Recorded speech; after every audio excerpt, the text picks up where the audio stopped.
بنو قلعہ کے بقاخیل میں 26 نومبر کو خودکش دھماکہ کرنے والے بمبار کی شناخت افغان شہری کی حیثیت سے ہوئی۔ آئی ایس پی آر کے مطابق موٹر سائیکل سوار خودکش بمبار نے فورسز کے قافلے پر حملہ کیا۔ مزید جانتے ہیں ڈان نیوز اسلام آباد کے بیورو چیف افتخار شرازی صاحب سے۔ جی شرازی صاحب بتائیے گا کیا موقف سامنے آیا ہے پاک فوج کے شعبہ تعلقات عامہ کا؟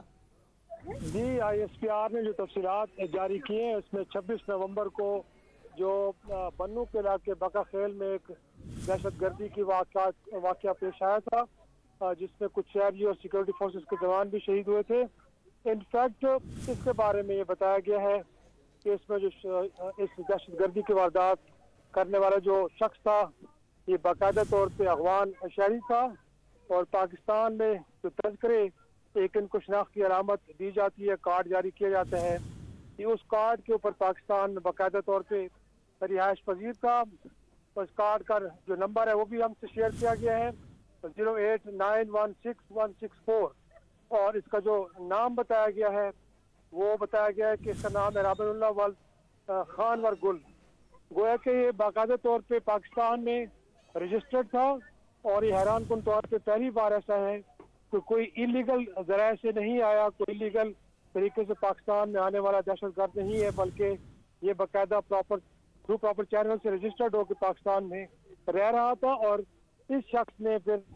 بنو کے علاقے میں دہشت گردی کی واردات کی ہے۔ اب اس سے یقینی طور پہ یہ سوال پیدا ہو رہا ہے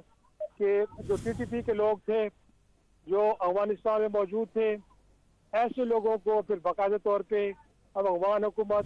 دستاویزات بھی جاری کر رہی ہے، ان کو شناختی علامت بھی جاری کر رہی ہے اور یہی وہ لوگ ہیں کہ جو پاکستان میں آ کے پھر دہشت گردی کی وارداتوں میں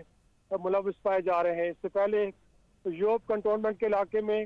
اور دیگر کچھ ایسی وارداتیں ہیں، بالخصوص جو نیوالی ایئر بیس وہاں پہ بھی جو دہشت گرد ملوث پائے گئے ہیں وہ باقاعدہ طور پہ افغان شہری تھے اور اس حوالے سے بھی افغان حکومت کو بارہا یہ بتایا گیا ہے کہ افغانستان کی سرزمین نہ صرف پاکستان کے خلاف استعمال ہو رہی ہے بلکہ باقاعدہ طور پہ افغان شہری پاکستان میں دہشت گردی کی ان وارداتوں میں ملوث پائے جا رہے ہیں۔ لیکن بڑی افسوس کی بات ہے کہ ابھی تک وہاں سے کوئی مثبت ہمیں رد عمل یا کوئی تعاون دیکھنے کو نہیں مل رہا۔ رادر اسٹیٹ آف ڈینائل میں افغان حکومت اور اس حوالے سے کسی قسم کے کوئی ضروری اقدامات نہیں کیے جا رہے۔ تو یہ ایک بڑی حیران کن بات ہے کہ جو 26 نومبر کا واقعہ بقاخیل کا، اس میں باقاعدہ طور پہ ایک رجسٹرڈ افغان شہری جو پاکستان میں رہ رہا تھا اس دہشت گردی کی واردات میں وہ ملوث پایا گیا ہے۔ جی بہت شکریہ شرازی صاحب اپڈیٹ کرنے کے لیے۔